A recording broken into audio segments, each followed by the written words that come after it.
Vice President of Information Technology at Kemper Sports. Mike, come on up. And Tim Hansen is Vice President of Sales at Agilysys. Tim.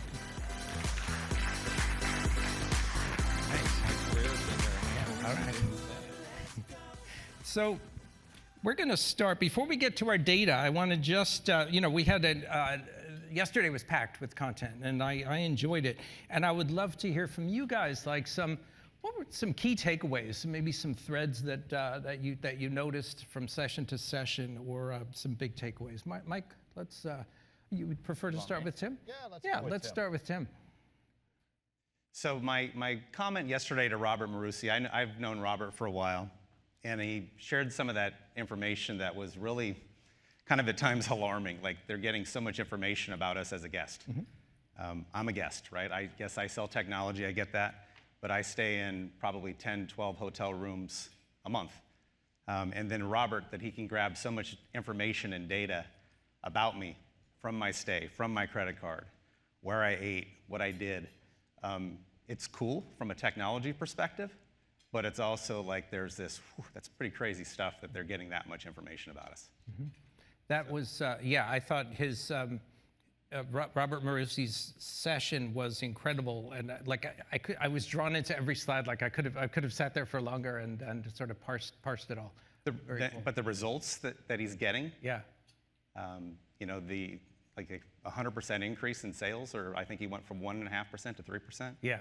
I mean, that's some pretty good marketing. Yeah, so. Very cool. Mike, takeaway or two from yesterday's content? I was the one who said that. What was it? The goldfish have an 8-second span. Mm-hmm. Oh, right? you guessed correctly. Of course I guessed. Nice. All right. Round of applause for Mike. Thank you. But I got that right. But I think the interesting thing, and just a side note on golf, mm-hmm. because I'm kind of into it now, mm-hmm. We do have a lot of par 3 courses coming in these days. Mm-hmm. So they're actually building these courses because it's about a 2-hour play all the way through. So if folks who are like short attention span and what have you, the industry is actually trying to accommodate that by changing up the game. So just so you know. Mm-hmm. I like that. And Scott talked about how, generationally things will change. Something like golf, been around hundreds of years, not going away, but constantly evolving. And I think that's a cool lesson for all of us. And to Tim's point about Robert Marusi's presentation, and that ability to communicate with guests is now exponential, and we have to evolve along with it. One other comment though. Yeah. So my favorite part about coming to these shows is when you get to dine, breakfast, lunch, and dinner. You grab folks and you're talking about the presentations. Mm-hmm. The emails that we're all getting, or the texts that we're all getting from this property each day. Mm-hmm. Put this conversation like last night that was like incredible. It's like some loved it, some hate it. But it's where we're at. Mm-hmm. It's where we're at. But to me, coming to these events, yes, it's great to get up here and be a part of a panel, but I really enjoy getting the feedback from the other guest when you're sitting there at dinner last night. We had a really lively conversation. So mm-hmm. for me, that's what I take from these things most. Like, yes, great presentations, but when you get to kind of dig in with your colleagues about it, mm-hmm. talk about it, it's pretty cool. Yeah, I agree. And before I move on to my next question for our guest, I'd love to hear from an attendee or two. If you have a key takeaway from yesterday, or want to build on something that Mike or Tim shared. We have mic runners in the room, and if you're far away from a mic runner, feel free to just bounce your question or comment off the wall behind us. Anybody? Amy, you're standing up. Did you have something, or Cindy? No. No, I'm quiet and shy. Okay. There you go. Hi. I really enjoyed the first session in which we were talking about the future and how technology can paint a very different experience and operations. The session from Scott, if I'm not wrong, mm-hmm. I think that was pretty impressive. We still need to... But dude, you're doing half of those things, so there you go. I mean, that's a revalidation of some of the stuff that you've been doing. Yeah. But imagine that if you're able to change the layout of the lobby using a mobile device. Right. I mean, those things are next level of IoT integration. Yeah. And if that future is 5 years ahead of us, then I think we need to prepare for that. Yeah. So that's what I would like to say. Yeah, thank you. But it's good to see you again, Sanjay. It's been a while. Well, but Sanjay's presentation was part of our conversation last night at dinner as well. Like, do you really want somebody to greet you as you get out of your Uber and you're arriving on property? There was some folks that said, I love the experience. There were others that says, no, I want to go to my room by myself. Yeah.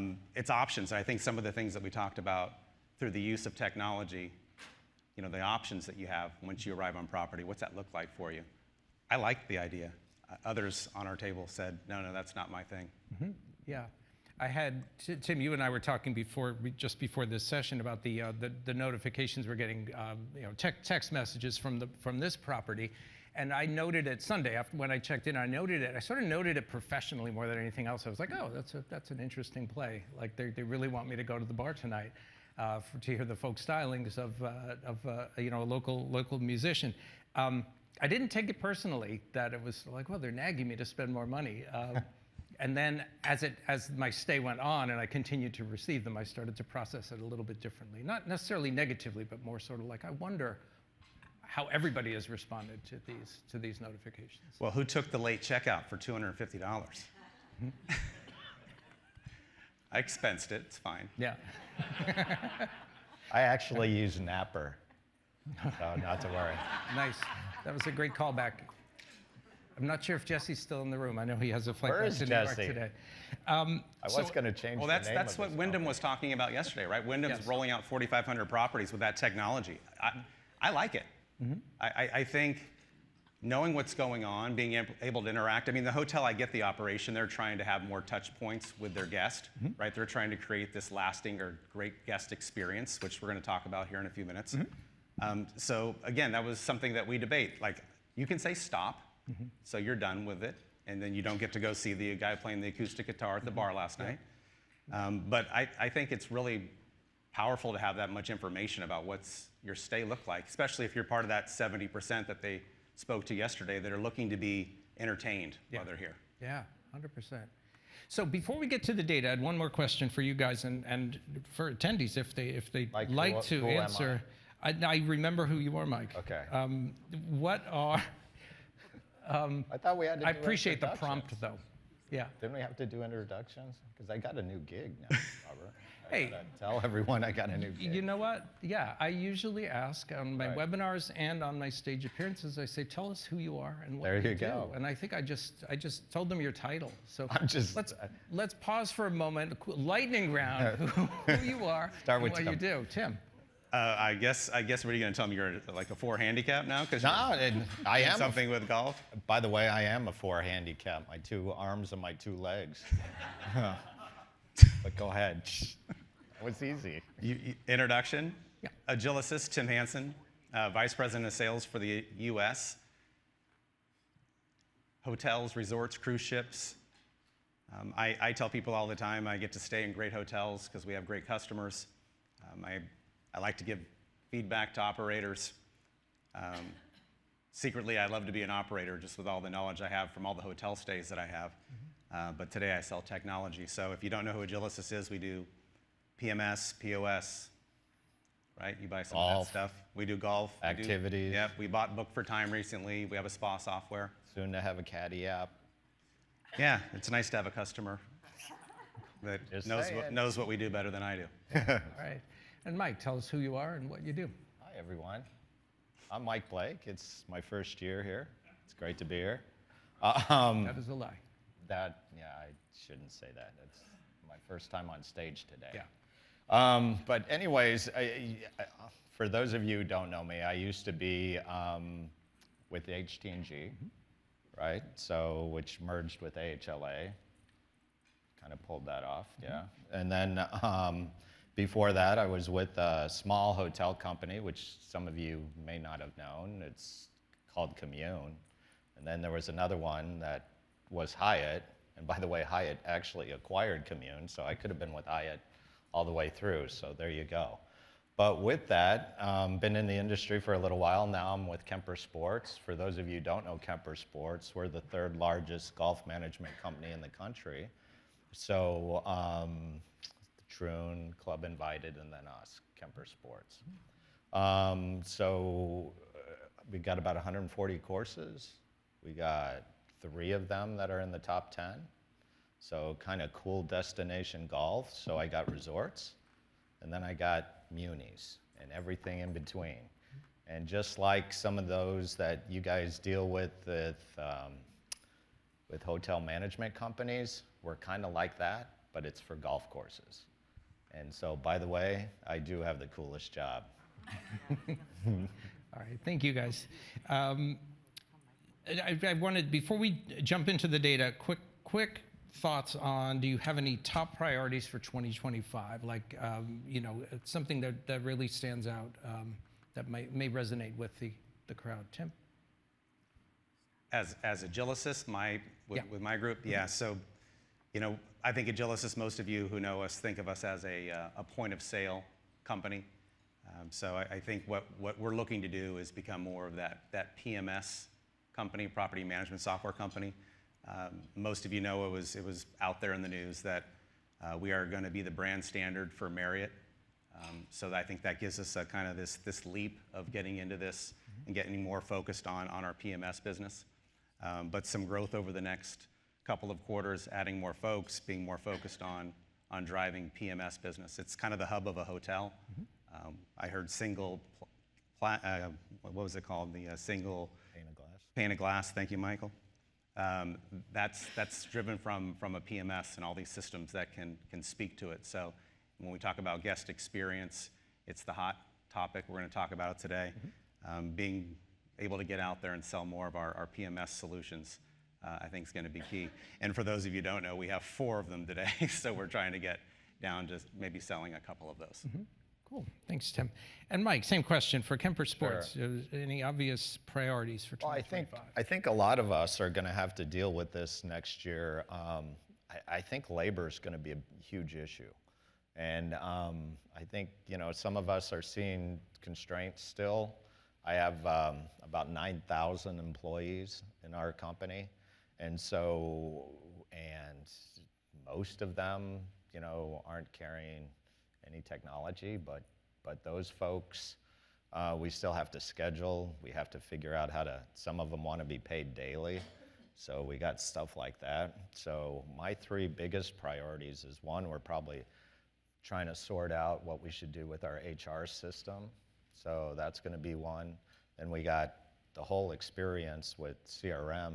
I mean, if you guys think you're behind in CRM, oh my God, the golf industry is about 10 years behind you. So it's really far behind. So a lot of the things the movies that I'm seeing is like the ones that I saw 10 years ago. So there's a lot of things like shift into the cloud. CRM is unheard of, which is crazy. But you guys see it. If some of you golf, or anybody really do golf here, I mean, show of hands. Okay, good. At least there's a few folks. That, the experience is just really dated. So we got to work on that. But and it's a really ripe sector for CRM. It's the idea of preferences and habits. Absolutely, and a lot of it's in the upsell world, right? So, and a lot of some of it's buddy golf, because there's always that one guy or that one person who kind of drives the foursome and what have you. Identifying that person, trying to figure out, okay, how do we get you to a different course or try to get you to more the experiential golf. And then finally, it's cybersecurity. I don't think any of us who isn't thinking about cybersecurity, you should be, right? I mean, it's just nice that we had some sessions. I met some new people. One of my new best friends, Jan, what's up, man? Tiny IT right there. The guy's awesome. But cybersecurity is one that all of us should be thinking about. And I think some of us, as we're kind of thinking about that RHISAC thing, not a bad idea. If you're not involved with it, you should be involved with it. Even though I'm kind of with the golf management, I'm part of that RHISAC. And you really should be, because that's a real cool thing to be sharing information and data. All right, thank you guys. We're now going to take a look at some data sets from our annual Hospitality Technologies annual lodging technology study this year, 2024. Big trend is driving loyalty. And we're gonna jump into the data. We're going to get comments from our panelists, and also we're eager to hear your comments if you have them. The lodging technology study is a survey of lodging operators. Many of you in the room answered the survey a few weeks ago. So when we asked for top lodging technology initiatives, the percentages you see up here indicate operators who said initiative was very or extremely important. And what we have is 85% said driving guest loyalty. Another 85% said enhancing data security, 80% increasing employee productivity, another 80% improving physical safety of guests and staff, 75% improving analytics, 65% enhancing bandwidth and connectivity, 60% enabling omni-channel reservations, and 50% integrating AI-powered solutions. And I don't need to tell you that that has jumped big time in the last just in the last 12 months. So, you know, my big takeaway editorially was loyalty has always been important. This is the first year we see it topping the list, driving loyalty being in the top technology initiative. So I'd love to hear Tim and Mike your perspective on this data. Yeah, it's the canary story yesterday in a way, right? It's what are we doing with these folks once they make the reservation? There's a confirmation email. What are we doing to create an experience for them, a customized experience? The reminder the day before they are coming on property. Is there anything we can do to enhance your stay, your experience? The communication that we're here getting while you're, you know, upgrading your room on check-in or doing little things that just make the experience unique for them. I read something a couple weeks ago about the entertainment industry. In the entertainment industry, the hotel industry could take something from it. Guests are wanting to be entertained, so operators need to start thinking about the hotel as more of a stage. And this stage is an opportunity for you to really kind of entertain your folks, right? It's food and beverage, it's experience, it's spa, it's golf. All these things drive revenue, and then your interaction with that customer, how you increase your touch points. I think a lot of those things are being done now through technology. Whether it's, you know, at the front desk when you're first arriving and they can greet you and there's a customized conversation because there's a golf, there's a spa, there's a dinner reservation. So getting all this data is key, right? Using AI, I think it's got a topic that will come up, how AI can take this information and give you kind of the snapshot of this guest. All of that I think is gonna create loyalty. And I'm talking obviously a full service, a luxury type property. You know, the limited services has got some challenges there too. With COVID, their numbers are down significantly because the business traveler is not out there as much anymore. But even your interaction there, you know, what can you do to make things easier, quicker, smoother for that guest that just wants to get in, get acclimated, maybe come down, you're at a Hilton Garden Inn type thing, and, you know, grab a drink, grab something to eat. But you have to do what you can in all these instances to kind of create that lasting experience so you have that loyalty. Yeah, that even if transactional stay can be, you know, a quick transactional stay can still deliver a great experience. Yeah, totally with you there. Mike, your thoughts on these top tech initiatives as identified by our survey respondents? Well, it's great to be. It looks like we're all in this together for next year, right? I mean, my top 3 priorities are all in that 80 percentile. So I guess I get a B+ for that. So it's fantastic. But really looking forward to. You know, I think some of the stuff in data security, a lot of it is about training and what have you. I know the guys from Venza were here, or are here, and you know we're constantly trying to figure out how do we better train a force, or at least the ones that do have PCs and what have you, not to click on bad links. can't believe how hard that is.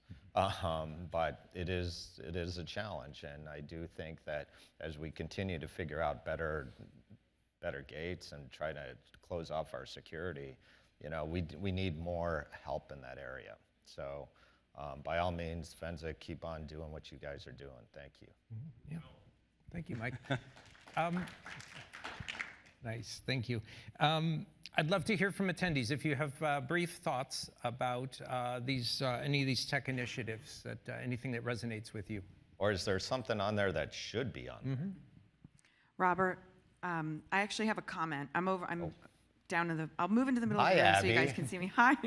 So it's a Abby, combination. you look great and refreshed this morning. Well, thank Fantastic. you. Jeff, what do you think? How do you? Okay, just checking. So a little bit of a comment, a little bit of an observation. The first one is we survey restaurant operators when we do our annual research, and in the food service industry, typically when you ask them about what's driving their technology spend, it's frequently things around operational efficiency, right? Moving people through quickly, table turns, right? Speed of service.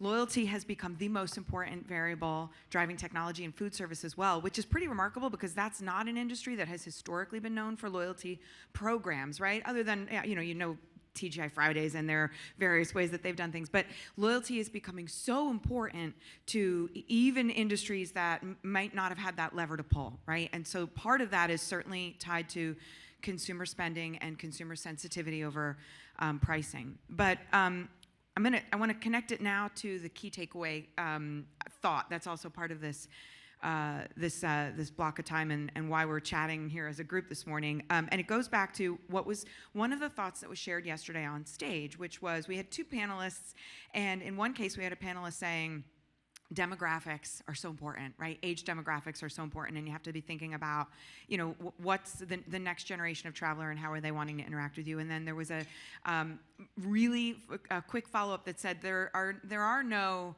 It's like it's a party of one. There are no demographics that matter that much. And I think what I took away from that is that it's actually personalization, right? And that's not necessarily on this slide, but certainly that's what driving guest loyalty really requires, because loyalty is different from one guest to another. And now I want to share that connects to an anecdote from a conversation I was having at dinner last night. I was seated between two incredible individuals. And on one hand, I was chatting with September, who was our rising star.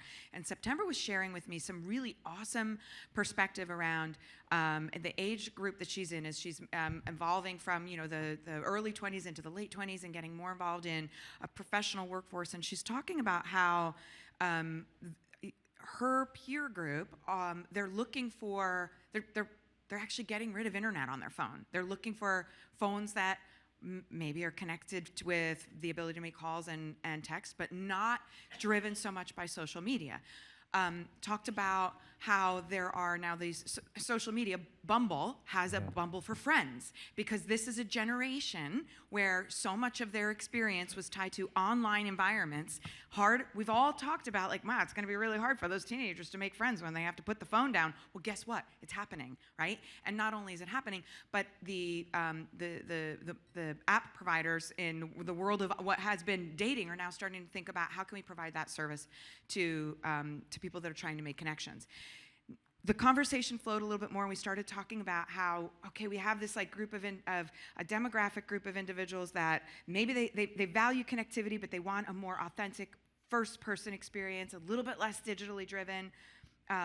There's a movement towards mocktails. There's a movement towards health and wellness. And we thought, is there an opportunity here for the lodging industry to start to provide a social gathering space, social activities, social connection points, and be an ambassador of, you can be a party of one, right? But we want to be thoughtful about hosting events and opportunities and experiences for you to come together and connect and find one another and use these spaces that we have, right? Whether it's paint outs or whatever those things are. One example that was a real thing was this idea, I think it was a salt spa, and it had music that was so amazing, nightclub quality music, but it was all about wellness, right?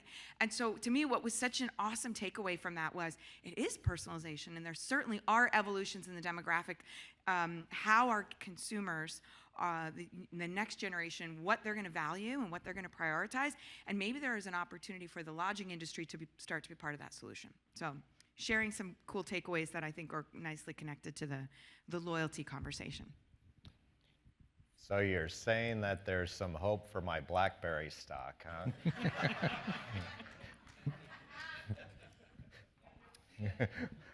And by the way, since you were sitting by September, is there a shortened version of her name? Is it Sep or 9 or just September? Okay. Yeah, yeah. Thank you, Abby.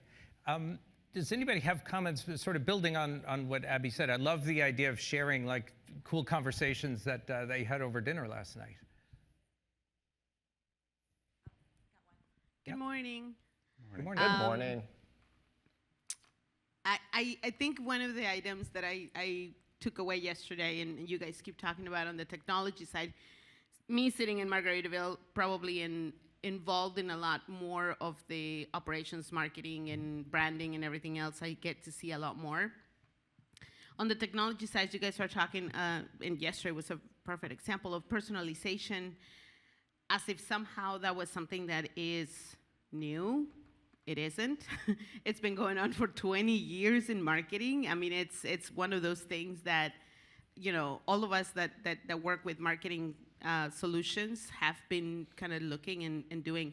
What I think it's interesting to do is how do you turn personalization from what it is right now on the marketing side, and make it seamless through technology, because that's the challenge, and nobody has figured it out. I mean, Salesforce does a great job, but you have to feed it with a ton of data in order for that to happen, right? The examples that we saw yesterday from the Coronado and the Turtle Bay are all based on data points. So it all goes back to how good is your data, who's collecting your data, how much training are you providing your front desk agents to collect that data, because let me tell you, I've been a front desk agent, and every time it said, oh, I have another 16 profiles that match this name. Do you want to go check them out? I'm like, nope, I want to make a new one.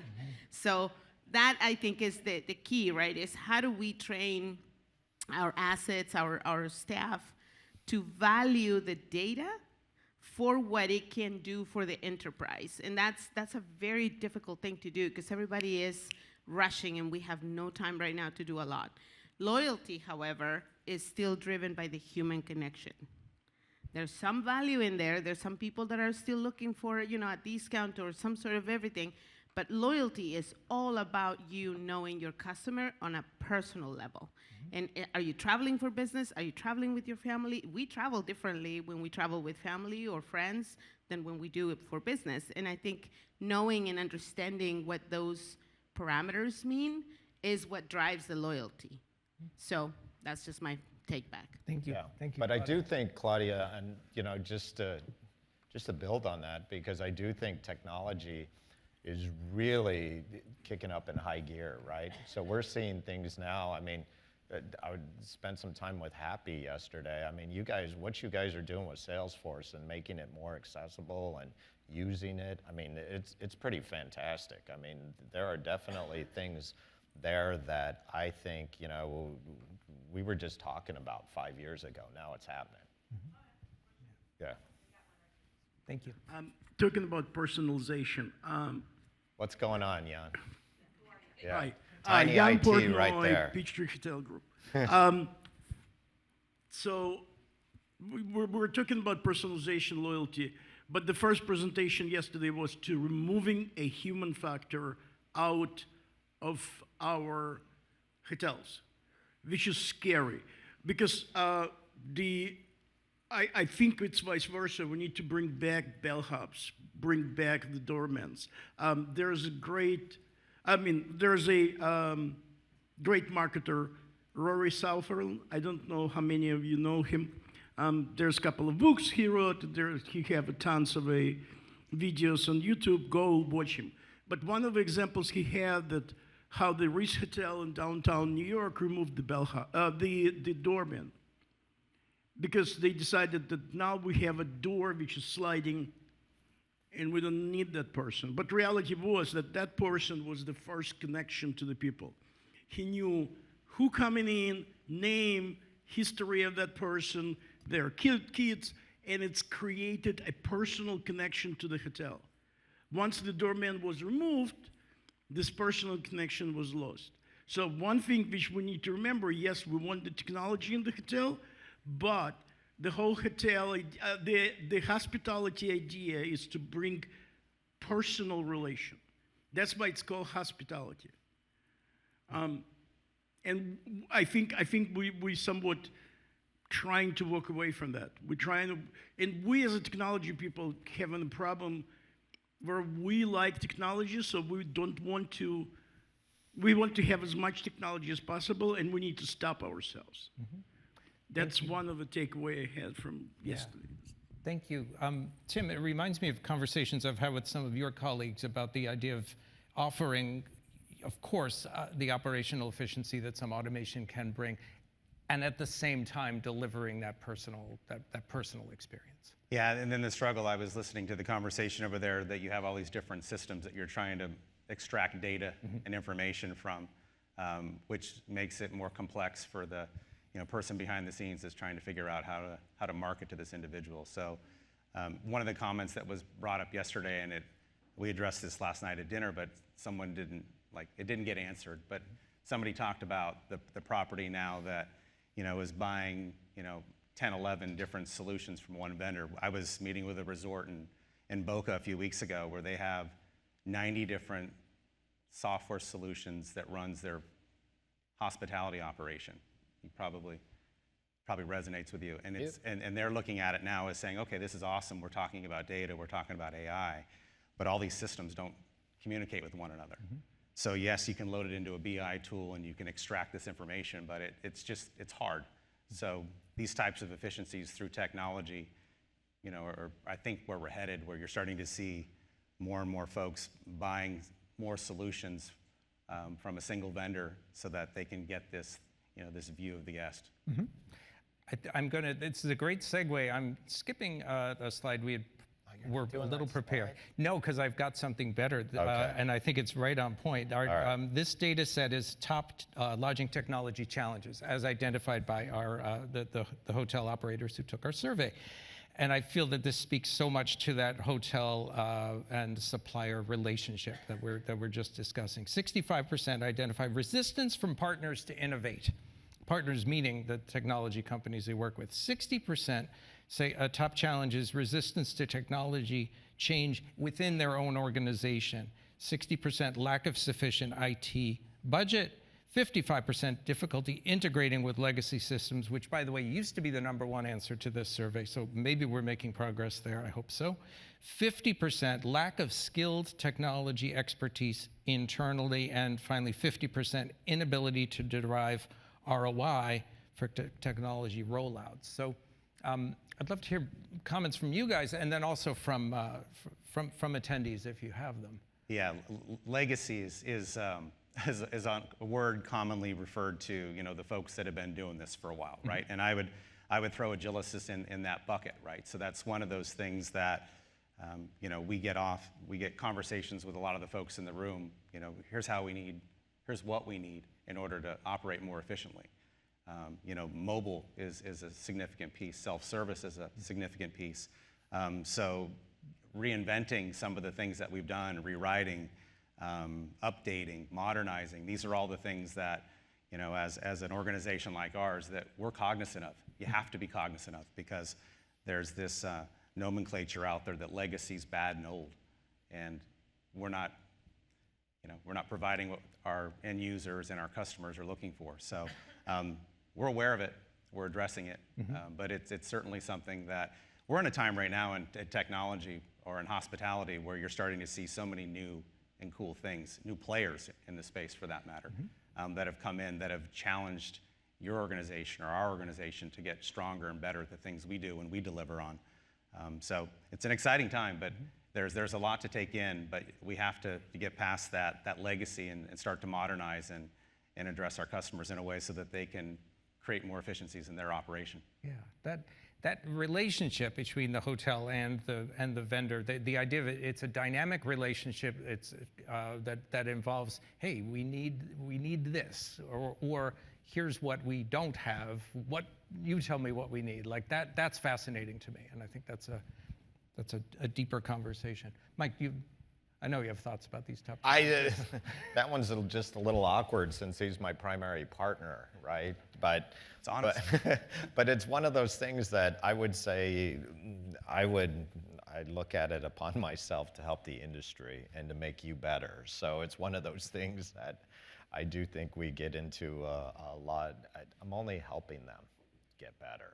So Well, so where you guys were to where you are now, light years. Right, and how do we get there, right? So, customer advisory board, which you sit on. This is the feedback that you get from folks like Margaritaville or, from Kemper Sports. These are the folks that are saying, here's what we need to do. Here's what we need to drive our business more efficiently. Here's what we need to do to create a better guest experience. We need you to help us. And you guys certainly did respond. I do think that the way you introduce technology and the way you introduce kind of the fast iterations, the fixes, what have you, on the fly, fantastic. And I think that's the kind of partnership you're looking for. You're looking for somebody who can evolve with you. So. Yeah, love it. Attendees, do you have comments on this conversation, or do you have questions for either of our panelists related to tech challenges or other topics we've touched on? Got one here. Yeah. Good morning. I think there's a couple of things that are on here which kind of fall into these buckets. Technology vendors in this vertical, the vendors themselves are not the ones that are innovating. They're relying on the customer to tell them what to innovate. Where I think you would see a lot more progress in our industry if the technology companies were the ones that were doing the innovating and feeding that to the customers that are there, because Mike's different. Mike works very closely with his vendors. A lot of leaders in the technology stack they're just servicing the business with what they're doing. I think the other things you're looking at is that our industry is a little bit behind on helping companies move forward with technology. I mean, heck, we're still using Excel spreadsheets to gather data. I mean, why is that? Why isn't that automated? And then also, I see a lot of resistance because all that data that I've had for the last 10 to 20 years in my system can't be part of my new solution. There's no good data migration to keep all those profiles and all those folios and all that information. And you're asking them a lot of cases, well, just keep a copy of the old system running in the back in case I need it. So I think those are some of the resistance that you see in the industry, why you don't see wide adoption of the new technology, because it's hard. It's hard to go from one system to a new system. Yeah, I think, Greg, there's some of that, but I do think that there's some stuff that just doesn't make sense, right? I mean, we talked a little bit about cloud, right? And cloud, economies of scale, start thinking about that. You would think that a cloud offering would always be cheaper than on-prem, but it's not. And that's the thing you gotta I don't understand it still. I'm still trying to figure it out. I think there's some pricing issues and problems and what have you, because I still think the cloud play is an economies of scale play, and 2 is greater than 1, and there's economies there that just aren't being shared. So it could be more secure, it's better managed, all these things, but a lot of those aren't coming through. So you got to just work with some of your partners to kind of help through that. So we'll get there. Hey, good morning, everyone. One of the things that we tend to or be challenged with as a consultant and helping build tech stacks is our vendors and our partners want to have a world-class solution, but I'm going to address that piece where the technology expertise internally is so lacking. It's not only the internal piece, but it's that support organization that's brought in, an MSP. And I look around this room, and I don't know if there's any MSPs in this room that are keeping up to date with where technology is being driven. It's a huge challenge as a consultant with Margaritaville and with many of our other clients when working with Agilysys or Infor or some of the others, is we build a world-class solution, and then we hand it off because we don't stick around for the operating proportion of that property, and the knowledge base just drops out the bottom. And then the customer comes back to us and says, the system's not working what you helped us buy. And it's saying, we handed it off, but there's nobody to pick up that piece and continue because the MSPs aren't keeping up with where today's technology is going. And I think that 50%, I'm really surprised that it's that high. I think the satisfaction's got to be much lower. We spend so much time going back and just bringing it back to, you know, that initial baseline of opening. How do we keep that, you know, how do we make that better? So 6 months we're not coming back and going, you know, Tim, your system's not working how it was 6 months ago. What happened? I think that's a huge challenge. I'd be, you know, thrilled to understand where the industry or what this room sees it going. So. If I can make a real quick point to that, because we do have that challenge all the time. For our partners and vendors, technology here in the room, the one thing that happens and will continue to happen is that rotation in the staff is happening faster than ever. There's no loyalty in the employees, right? They go where they get more money or they get better, whatever. It's a rotating door nowadays. One of the things that I have seen and I continue to struggle with is that we continue to develop solutions that require a lot of training and that require a lot of knowledge of the actual operation of the business. And we have 20-year-olds with 6-second span attention trying to understand how this system works and why it works that way. And that is so difficult to try to figure out. And then on the solution side, our partners, many of you guys are here, continue to create solutions for people like us. Because we're buying the solutions make sense to us, but we've been around for 20 years. We're not the ones operating the buttons every day. So the solutions need to evolve to serve the people that are actually pushing the buttons, that are actually using the solution every day, and make it a really, really seamless experience. There's a reason Apple has such high adoption in the world, is because it's fast and it's easy and it's intuitive, and those are the things that we don't right now see in any of the systems, whether it's PMS or POS or CRM or everywhere else. If it's not drag and drop, believe me, these kids are not retaining that information, and that's a really big challenge for us. Thank you, Claudia. This is, being mindful of the time, I think I'd like to give each of you the opportunity for a closing statement. And the issue Claudia raises, I think, is something interesting to touch on, the notion that you want to give your staff tools that feel as intuitive as the things that they employ in their personal lives. Yeah, I think as an organization like ours, I mean, we're constantly striving to make things easier. We have to be thinking about, you know, not the folks that have been doing it for 20 years, but the folks that are coming into the industry.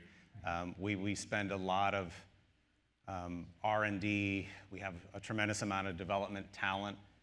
We'll continue to modernize our products. We'll continue to, you know, solicit feedback from the folks that are, you know, using our solutions today. And we need to be a little bit more proactive and a little bit less reactive, and start to really modernize these things and create, you know, simpler tools to use. Mm-hmm. But I do think, Claudia, there's new entrants coming in to service our industry too. I mean, I see Dan Bell. I mean, Toast is relatively new, and those are pretty easy to work, right? That's a high-tech point-of-sale system. JLL is coming in. I mean, talk about having some experience in managing multi-units and what have you, REITs, you name it. I mean, now they're coming in to help us in hospitality with HVAC and what have you. I think having that expertise come in and having better solutions. I mean, you guys spend a lot of time, Tim, on UX, and it's great. I mean, I think you can get fully proficient. I think they said something like 2 to 3 hours. I mean, that's unheard of, right? I mean, this is great stuff that's happening. So they'll get better. It'll get better. Yeah, competition. And plus the MSPs, the MSPs are, I deal with a lot of MSPs, by the way. So and it's a struggle, mate. It totally is. So what you want to do is design the systems so it's less MSP interaction, right? So how do you take less out of, less is more in any kind of architecture. AI-driven towards training and implementation. Right. Rather than changing the format of a lobby.